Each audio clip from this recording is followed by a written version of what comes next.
आज हम राम वृक्ष बेनीपुरी जी द्वारा रचित बाल गोविंद भगत गद्य खंड से दूसरा अध्याय करेंगे। बाल गोविंद भगत। बाल गोविंद भगत मंझोले कद के गोरे चिट्टे आदमी थे। 60 से ऊपर के ही होंगे। बाल पक गए थे। लंबी दाढ़ी या जटाजूट तो नहीं रखते थे, किंतु हमेशा उनका चेहरा सफ़ेद बालों से ही जगमग किए रहता। कपड़े बिल्कुल कम पहनते। कमर में एक लंगोटी मात्र और सिर में कबीर पंथियों की सी कनफटी टोपी। जब जाड़ा आता है काली कमली ओढ़े रहते। मस्तक पर हमेशा चमकता हुआ रामानंदी चंदन, जो नाक के एक छोर से लेकर टीके की तरह शुरू होता। बाल गोविंद भगत मंझोले होते हैं, ना तो बहुत ज़्यादा ऊंचे होना और ना ही बहुत ज़्यादा छोटे होना, मध्यम कद के गोरे चिट्टे आदमी थे। 60 साल से ऊपर की उम्र थी। लंबी दाढ़ी या जटाएं नहीं रखते थे बिल्कुल भी, ना तो उनकी लंबी दाढ़ी थी और ना ही जटाएं थी, पर चेहरे पर सफ़ेद बाल हल्के फुल्के दिखाई देते थे, जिससे उनका चेहरा प्रभावशाली लगता था। कपड़े बहुत कम पहनते थे।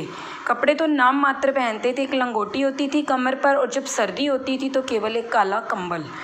और सिर पर कबीर पंथियों मीन्स कबीर के पंथ को मानना। कबीर दास जी जैसे कनफटी टोपी पहनते थे, मीन्स कानों से फटी टोपी पहनते थे, ठीक उसी तरह बाल गोविंद भगत भी कनफटी टोपी पहनते थे। जाड़ा सर्दी होती थी तो काले रंग का एक कंबल ओढ़ लेते थे। मस्तक पर माथे पर हमेशा रामानंदी चंदन इसलिए बोला है कि कबीर दास जी के गुरु रामानंद थे और उनके नाम पर ही रामानंदी चंदन का वो तिलक लगाते थे, जो नाक के एक किनारे से शुरू होकर टीके की तरह लास्ट मस्तक तक जाता था। तुलसी की जड़ों की एक बेडोल माला पहने रखते थे। गले में क्या, तुलसी, छोटी छोटी तुलसी के वो बीज की माला आती है ना, तो वो गले में बेडोल होता है, सही ढंग से अरेंज ना होना माला के मोती, वैसी डालते थे। ऊपर की तस्वीर से यह नहीं माना जाए कि बाल गोविंद भगत साधु थे। नहीं, बिल्कुल नहीं, गृहस्थ। उनकी गृहिणी की तो मुझे याद नहीं। उनके बेटे और पतोहू को तो मैंने देखा था। खेती बाड़ी भी थी, एक अच्छा साफ सुथरा मकान भी था। कहते अगर हम ऊपर की पिक्चर को देखें तो हमें ऐसा लगता है कि वो साधु थे, कोई सन्यासी होंगे, पर नहीं, वो क्या थे, बिल्कुल गृहस्थ। अपनी गृहस्थी चलाते थे, अपना घर बार चलाते थे। उनकी गृहिणी मीन्स पत्नी, कहते पत्नी की तो मुझे याद नहीं, पर उनके बेटे को और उनकी पुत्र वधू, पतोहू होता है बेटे की पत्नी, उनके बेटे और बेटे की पत्नी अर्थात पुत्र वधू को तो लेखक कहते हैं मैंने देखा था। खेती बाड़ी भी थी बाल गोविंद भगत की और एक अच्छा साफ सुथरा मकान भी था। किंतु खेती बाड़ी करते, परिवार रखते भी बाल गोविंद भगत साधु थे। साधु की परिभाषाओं में खरे उतरने वाले। कबीर को साहब मानते थे, उन्हीं के गीतों को गाते थे, उन्हीं के आदेशों पर चलते, कभी झूठ नहीं बोलते, खरा व्यवहार रखते, किसी से भी दो टूक बात करने में संकोच नहीं करते, ना किसी से खामखा झगड़ा मोल लेते, किसी की चीज़ को ना छूते, ना बिना पूछे व्यवहार में लाते। इस नियम को कभी कभी इतनी बारीकी तक ले जाते कि लोगों को कुतूहल होता। कभी वह दूसरे के खेत में शौच के लिए भी नहीं बैठते थे। गृहस्थ थे, लेकिन उनकी सब चीज़ साहब की थी। जो कुछ खेत में पैदा होता सिर पर लाद कर पहले उसे साहब के दरबार में ले जाते, जो उनके घर से 4 कोस दूर पर था। कबीर पंथी मठ से मतलब वह दरबार में भेंट रूप रख लिया जाकर प्रसाद रूप में उन्हें मिलता, उसे घर लाते और उसी से गुजर चलाते। अब क्या कह रहे हैं, खेती बाड़ी। अक्सर जो साधु सन्यासी होते हैं वो घर छोड़ देते हैं, गृहस्थ नहीं होते, पर बाल गोविंद भगत क्या हैं, साधु की परिभाषाओं में खरे तो उतरने वाले हैं। जो कुछ था साधु में सब कुछ हमने देखा। कपड़े कम पहनते थे, तिलक लगाते थे, लंगोटी पहनते थे, काली कंबली ओढ़ते थे, पर गृहस्थ थे, खेती बाड़ी करते थे, पूरा परिवार था, बेटा और उनकी पतोहू थी, पुत्र वधू थी।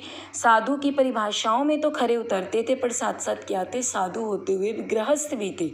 कबीर को साहब मानते थे, अपना गुरु मानते थे, सब कुछ मानते थे। उन्हीं के गीतों को, कबीर के पद को, कबीर के गीतों को गाते थे, कबीर के आदेशों पर। आदेशों में जो भी कबीर दास के ऐसा समझते थे कि ज़िंदगी में जो उनकी आज्ञा हुई है, जो आदेश हुआ, उन्हीं के अनुसार सब कुछ ज़िंदगी चल रही है। झूठ कभी नहीं बोलते थे, खरा व्यवहार, स्पष्ट व्यवहार करते थे। ऐसा नहीं है कि लोगों को उलझाते थे या टाल मटोल करते थे।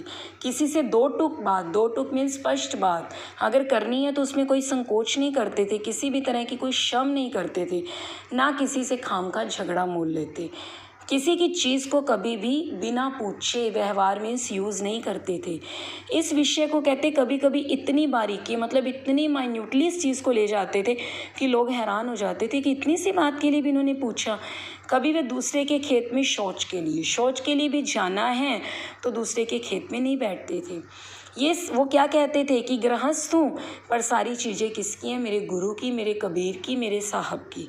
जो कुछ खेत में पैदा होता था सबसे पहले सिर पर ला देते थे खेत की फसल को, उसे साहब के दरबार, साहब का दरबार में घर से 4 कोस दूर था कबीर पंथी मठ, कबीर धर्म को मानने वालों का एक मंदिर था, एक मठ था, वहाँ लेकर जाते थे अपनी फसल, जितनी खेती बाड़ी होती थी सिर पर ला देते थे, वहाँ ले जाते थे और दरबार में रख देते थे। जितना वो दरबार के लोग रख लेते थे, बाकी जितना उन्हें प्रसाद के रूप में वापस देते थे उसे ले आते और उसे घर पर उसी से गुजारा चलाते, चाहे कम होता चाहे ज़्यादा होता, प्रसाद समझकर उसी से गुजर करते थे। इन सब के ऊपर मैं तो मुग्ध था उनके मधुर गान पर, जो सदा सर्वदा ही सुनने को मिलता। कबीर के वे सीधे साधे पद जो उनके कंठ से निकलकर सजीव हो उठते। आषाढ़ की रिमझिम में समूचा गांव खेतों में उतर पड़ा है, कहीं हल चल रहे हैं, रोपनी हो रही है, धान के पानी भरे खेतों में बच्चे उछल रहे हैं। अब लेखक क्या कहते हैं, इन सब बातों पर मैं तो पूरी तरह मुग्ध था, मैं तो पूरी तरह उन पर मस्त था, आकर्षित था मधुर गान पर। इतना मधुर गाते थे कबीर के पदों को कि मैं तो पूरी तरह उन पर मस्त था। जो सदा सर्वदा दोनों का मीनिंग एक ही है, हमेशा ही सुनने को मिलते, कहते मुझे हमेशा सुनने को मिलते थे सीधे साधे पद।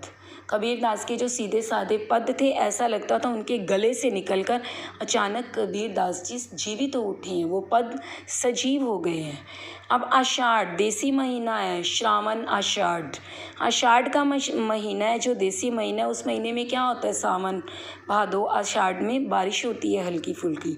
तो आषाढ़ की रिमझिम है, कहते सावन के महीने के बाद की जब हल्की फुल्की रिमझिम है, समूचा गांव, सारा का सारा गांव खेतों में आ गया है। खेतों में धान के पौधों को रोप रहे हैं। आपको पता है धान के पौधों को लाइन वाइज लगाते हैं, तो धान के पौधों को रोप रहे हैं। और धान के पौधों की जब रोपनी चलती है ना, तो धान के पौधों को पानी बहुत चाहिए होता है, और उस पानी में खेती में बच्चे क्या कर रहे हैं, उछल कूद। औरतें कलेवा लेकर मेड़ पर बैठी हैं, आसमान बादल से घिरा है, धूप का नाम नहीं, ठंडी पुरवाई चल रही है। ऐसे ही समय में आपके कानों में एक स्वर तरंग झंकार सी कर उठी। यह क्या है, यह कौन है, यह पूछना ना पड़ेगा। कहते औरतें कलेवा लेकर बैठी हैं, कलेवा मीन्स होता है नाश्ता, सुबह का नाश्ता अपने पतियों के लिए लेकर मेड़ पर बैठी हैं। मेड़ होता है बेटा जो दोनों खेत के दोनों साइड के बीच में कच्ची जगह बनी होती है ना चलने के लिए, पगडंडी, उसे हम कह सकते हैं मेड़। आसमान पूरा बादलों से घिरा हुआ है, धूप नहीं है क्योंकि रिमझिम का मौसम है, ठंडी पुरवाई मीन्स ठंडी हवा चल रही है। ऐसे ही समय आपके कानों में एक स्वर तरंग बड़ी अच्छी आवाज़ झंकार सी कर उठी। यह क्या है, यह कौन है, यह पूछना न पड़ेगा। कहते ये चीज़ पूछने की ज़रूरत नहीं है कि कौन है। बाल गोविंद भगत समूचा शरीर, पूरा का पूरा शरीर कीचड़ में लिथड़े अपने खेत में रोपनी कर रहे हैं। बाल गोविंद भगत अपने पूरे शरीर के साथ, मीन्स कहने का है कि पूरा शरीर उनका कीचड़ में लिथड़ा हुआ है, कीचड़ में पूरी तरह डूबा हुआ है, और खेत में रोपनी कर रहे हैं, धान के पौधों को रोप रहे हैं। उनकी उंगली एक एक धान के पौधों को पंक्तिबद्ध खेत में बिठा रही है। पंक्तिबद्ध होता है एक एक लाइन में, धान के पौधों को सीक्वेंस में लगा रही है, लाइन में लगा रही है। उनका कंठ एक एक शब्द को संगीत के जीने पर चढ़ाकर कुछ को ऊपर स्वर्ग की ओर भेज रहा है और कुछ को इस पृथ्वी की मिट्टी पर खड़े लोगों के कानों की ओर। बच्चे खेलते हुए झूम उठते हैं, मेड़ पर खड़ी औरतों के होठ काँप उठते हैं, वे गुनगुनाने लगती हैं, हलवाओं के पैर ताल से उठने लगते हैं, रोपनी करने वालों की उंगलियां एक अजीब क्रम से चलने लगती हैं। बाल गोविंद भगत का ये संगीत है या जादू। अब क्या कहते हैं, उनका कंठ, उनकी जो आवाज़ है ना, संगीत के जीना वैसे तो सीढ़ियों को कहते हैं, ऐसे लग रहा है संगीत स्वर्ग की ओर जा रहा है, सीढ़ियाँ चढ़ रहा है, हर एक कदम को बढ़ रहा है, बढ़ने के बाद वो कहाँ जा रहा है, स्वर्ग की ओर। और कुछ को इस पृथ्वी की मिट्टी पर, कुछ यहाँ जो ये लोग खड़े हैं खेतों पर, उनके कानों में ये संगीत जा रहा है। बच्चे खेलते हुए झूम जाते हैं, और मेड़ पर जो औरतें बैठी हैं उनके होठ काँप जाते हैं, मीन्स वो भी गुनगुनाने लगती हैं। साथ साथ हलवाहों जो हल चला रही हैं उनके पैर भी ताल से उठने लगते हैं। रोपनी करने वालों की उंगलियां जो रोप रहे हैं धान के पौधों को, उनकी उंगलियां भी बड़े एक अजीब, बड़े निराले ढंग से गीत के साथ साथ उठने लगती हैं। कहते हैं बाल गोविंद भगत का संगीत है या जादू।